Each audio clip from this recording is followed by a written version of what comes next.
El reloj maldito de Güigüe. Capítulo 3. Llegada a Güigüe. Afuera del lujoso hotel, fiel al acuerdo, Víctor esperaba por Crónidas mientras leía el periódico. Consultaba la hora en el reloj digital de su teléfono celular con un gesto de satisfacción. Había llegado a tiempo. Era puntual hasta rayar en lo obsesivo. Incluso su esposa e hijas bromeaban con él a menudo a propósito de eso, comparándolo con los británicos a los que se les ha adjudicado por años el don de la puntualidad. Como siempre, escuchaba la radio, y al notar que un locutor comenzaba a anunciar propagandas, el taxista cambió de estación de forma autómata, sin apartar la mirada del periódico. No obstante, de vez en vez, miraba hacia la entrada del hotel por si el cliente que estaba esperando se acercaba. De pronto, su teléfono celular comenzó a repicar con las notas de Let It Be, de los Beatles, y al observar la pantalla, leyó el excéntrico nombre de su cliente. Entonces, respondió la llamada. «Víctor, ya bajo. Lamento hacerte esperar», se excusó el extranjero con su acostumbrado acento armónico. «Creo que anoche abusé de las delicias gastronómicas que me ofrece este bello país, así que me costó salir del baño». «No te preocupes», respondió el taxista sin poder evitar una risa escueta que contagió a su interlocutor. «Aquí estoy». 5 minutos después, al desviar la mirada de nuevo hacia la entrada del hotel, Víctor comprobó que, en efecto, Crónidas se acercaba. Entonces, encendió el motor del auto. «Hola. Uf, lamento que me hayas esperado tanto», se excusó nuevamente el extranjero, esta vez abordando el asiento delantero del auto. «Siendo relojero, no suelo ser impuntual». «No, ¿qué va? Si no fue demasiado tiempo», respondió el taxista comprobando la hora en su teléfono celular. «Anoche cené un delicioso pabellón criollo», respondió el hombre con una sonrisa nostálgica. «Pero, además de que todavía estoy adaptándome al cambio de horario, pedí una ración de un rico quesillo que me recomendó el mesero, y al probarla no pude resistirme, así que ordené una más. Fue demasiada comida». «No te culpo. Adoro cuando mi esposa prepara ese postre», respondió Víctor mientras giraba el volante para cruzar hacia el portón de salida. «De hecho, le diré que te mande una porción cuando lo haga». «Te lo agradezco mucho», respondió Crónidas risueño. Como de costumbre, el tráfico era pesado en casi todo momento en aquella ciudad, pero pronto el Festiva Verde se deslizaba por una carretera que conducía a las afueras de ella, donde el ambiente se hizo un tanto más agreste. Ambos hombres disfrutaban tanto del paisaje como de la amena conversación. Crónidas le hablaba a Víctor de su natal Suiza, y éste respondía asegurando querer visitar ese país que sonaba tan atractivo, además de resaltar las bondades del suyo propio. Poco a poco, la carretera fue abriéndose paso a una zona más poblada. Comenzaron a verse los primeros comercios, y en el medio de la calle, vendedores ambulantes ofreciendo café y dulces típicos como polvorosas y cortados. Crónidas tuvo curiosidad por su sabor, así que compró un paquete de esas tentadoras galletas esponjosas que le resultaron muy atractivas, y otro de los bizcochos oscuros que parecían hechos de chocolate. El extranjero, sin poder contenerse, abrió el primer paquete y extrajo un par de galletas, ofreciéndole una de ellas a su compañero de viaje. Alguna que otra casita se vislumbraba a orillas de la carretera, mientras el auto avanzaba y el viento arremolinaba los cabellos del suizo, aliviándole el calor. «Ah, mira, ya estamos llegando», exclamó Víctor señalando al frente, donde había un letrero verde con letras blancas que decía «Bienvenidos a Güigüe». «¿En serio?», preguntó Crónidas con pueril emoción, mirando hacia arriba justo cuando pasaban debajo del enorme cartel. No lo dijo en voz alta, pero saltaba a la vista que se encontraba enormemente emocionado, pues cada vez estaba más cerca del reloj misterioso que lo había llevado hasta ese lejano país. No dejaba de preguntarse mentalmente si acaso era tan hermoso e imponente como se veía en las fotografías subidas a internet, que él veía todos los días, cavilando a su vez acerca de qué clase de mecanismo llevaba por dentro. El auto siguió avanzando hasta que paulatinamente se había envuelto en un pequeño embotellamiento que hizo suspirar de tedio e impaciencia al taxista. Era la clara señal de que ya habían llegado al pueblo. No obstante, el tráfico avanzó casi enseguida. Había mucha gente en las calles, yendo y viniendo de aquí para allá, comprando en los comercios, andando en bicicleta o en motos. Mucho ruido se escuchaba en esa atestada calle mientras el cielo comenzaba a nublarse. La iglesia, susurró Víctor tratando de recordar la dirección. ¿Estamos cerca?, preguntó Crónidas.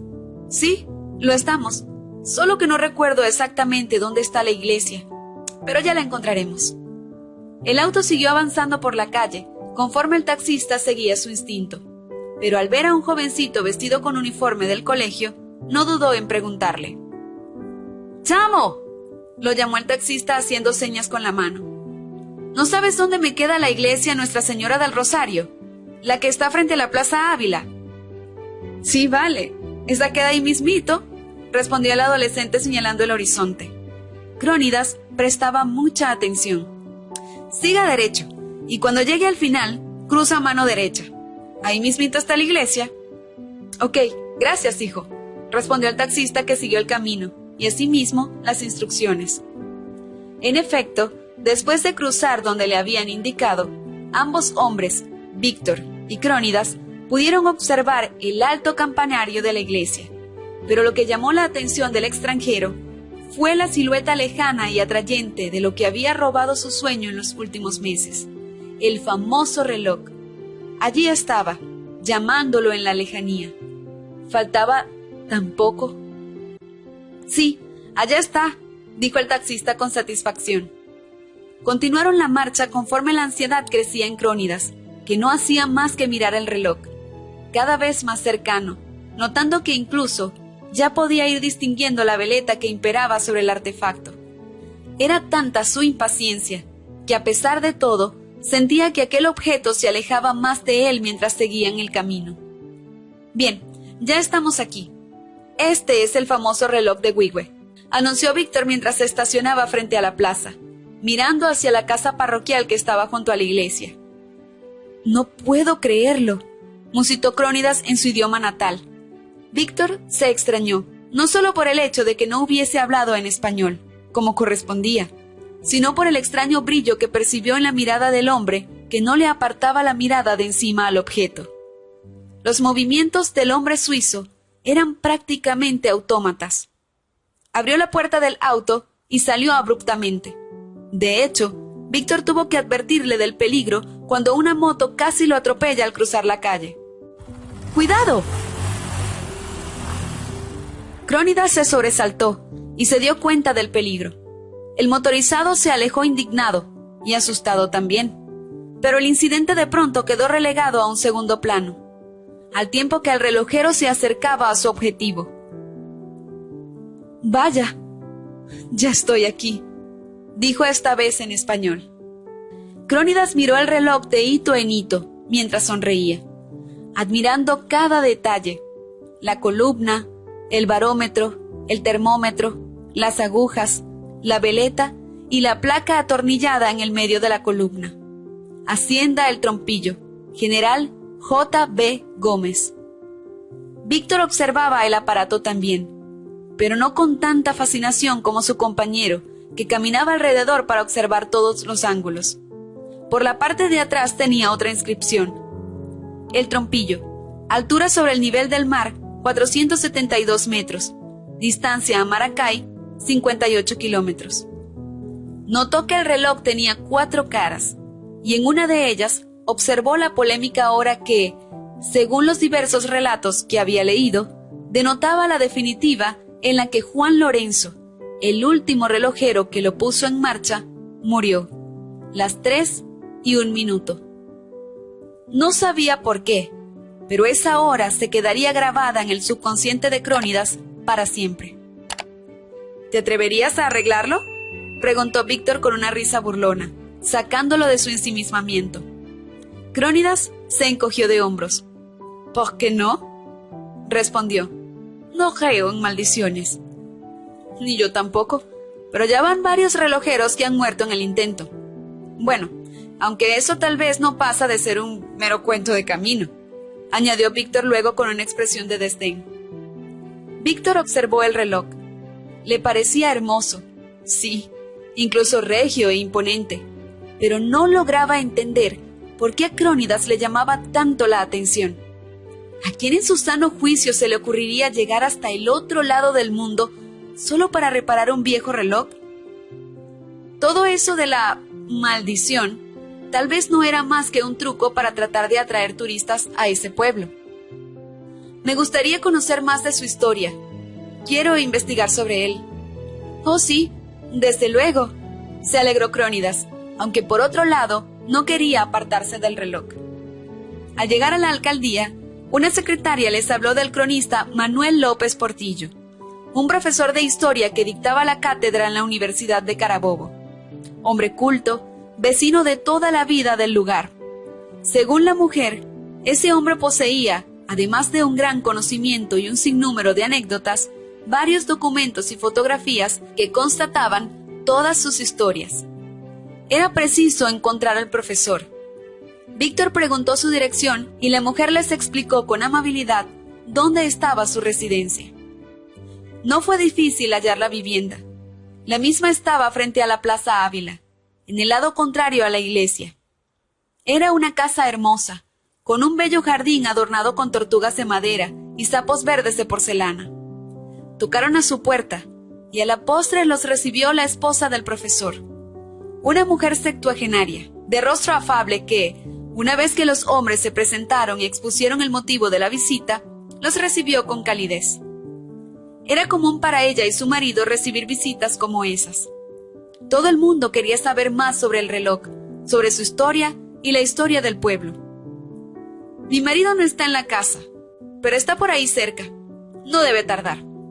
Si quieren pueden esperarlo, dijo la mujer señalando un amplio corredor donde tomaron asiento. Las paredes de toda la casa estaban adornadas con cuadros religiosos y reconocimientos a la ilustre persona de Manuel López Portillo, el profe, como solían llamarlo todos en el pueblo. También había fotografías del maestro con diversas personalidades, que iban desde el alcalde del pueblo hasta el presidente de la República, así como otras personas que parecían ser periodistas.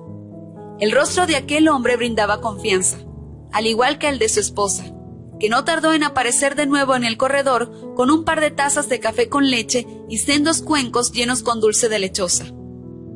Aquí tienen, mientras esperan a Manuel, dijo la mujer con una sonrisa. Muchas gracias, respondió Víctor. Esto te va a encantar, Crónidas. El extranjero probó el dulce y en efecto le pareció delicioso. Sí, es muy rico. ¿De qué está hecho? De lechosa, simplificó Víctor.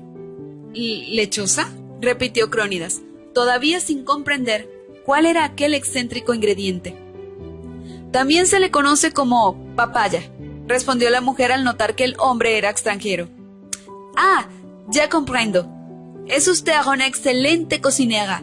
Muchas gracias. Gracias a ti por el cumplido. En ese momento se escuchó movimiento en la puerta principal. Oh, debe ser Manuel. Ya regreso. Cuando el taxista y el extranjero conocieron al profesor Manuel López Portillo, el hombre les pareció tan amable y dispuesto como su esposa. Era afable, con el rostro surcado de arrugas, pero no por ello menos amable.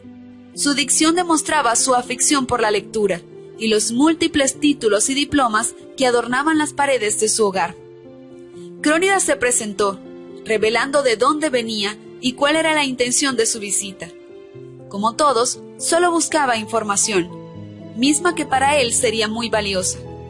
Como lamentablemente ese día el profesor tenía un compromiso ineludible, concertó una cita con el extranjero para el día siguiente.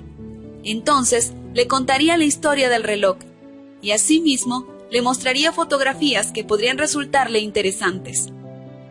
Como era una historia larga, se la contaría en varias partes, ya que cada personaje merecía su propio espacio. El suizo decidió entonces regresar a Valencia, no sin antes buscar un buen lugar donde podría hospedarse en los próximos días, pues, a partir de ese momento, había decidido mudarse a Huigüe. Sería lo mejor y lo más sensato si quería llevar a cabo la empresa que se había propuesto desde su país natal. El profesor les indicó dónde estaba la mejor posada del pueblo, que era más bien como un pequeño hotel. El hombre incluso fue con ellos para que no se perdieran. Una gran pared blanca con tejas en la que había una placa de hierro con el nombre La Fragancia los recibió al final de una calle empedrada. El profe les explicó que aquella posada era además una hacienda antiquísima que databa de los tiempos de la fundación del pueblo y que había pasado de generación en generación. Debía su nombre al delicioso aroma que desprendía la gran cantidad de flores que crecían en los alrededores de los inmensos jardines. Estas flores eran cultivadas para surtir la floristería del pueblo, pero la economía de la hacienda se basaba mayormente en el alquiler de sus múltiples habitaciones, aunque en un pasado muy lejano se había dedicado a la industria del café y del cacao, de los cuales quedaba todavía una pequeña plantación para el beneficio de la propiedad. El gran portón verde estaba abierto, y el vigilante, armado con una pistola en el cinto y una radio en la mano derecha, pidió sus nombres y tomó nota de la matrícula del auto. Al entrar, todos notaron la sobriedad rústica típica de la opulencia campestre que poseía ese pequeño hotel. Había una inmensa cantidad de flores creciendo en los jardines y arrietes que recibieron a los recién llegados con su aroma. Pero lo que más llamó la atención, tanto de Víctor como de Crónidas, fue el carruaje landó aparcado cerca de la casona. Era hermoso y estaba muy bien cuidado. Según el profesor Portillo, él mismo había servido de transporte a don Felipe Rivera Palacios, el fundador de la hacienda y la familia. El carruaje estaba sobre una plataforma de piedra y debajo de un techo de concreto y tejas que lo protegían del sol y la lluvia. En ese momento, los miembros de una familia posaban junto al mismo mientras se tomaban fotografías con sus teléfonos celulares. Debían posar juntos y no sobre él, ya que tenía un letrero que prohibía abordarlo. Crónidas estaba complacido con el sitio. Le agradaban sus flores, el aroma y el ambiente tranquilo y bohemio que invitaban al descanso, aunque él no tuviera en mente precisamente el relax. Víctor, por su parte, también quedó prendado de la belleza del lugar. Además, porque siempre había preferido los sitios hermosos, pero rústicos, antes que los urbanos. Incluso se imaginó leyendo bajo la sombra que proyectaba un gran árbol de mangos que observaba en la lejanía. El extranjero reservó habitación para el día siguiente, no sin antes aclarar al feliz recepcionista que se quedaría varios días allí. Así que después de dejar al profesor Portillo en su hogar, confirmando la cita para el día siguiente, Crónidas regresó a Valencia junto a su amigo, el taxista. Amigos, si están disfrutando de este audiolibro y no están suscritos, les pido que consideren hacerlo. No les cuesta nada y en cambio a mí me ayudarían muchísimo. Muchas gracias y hasta la próxima oportunidad.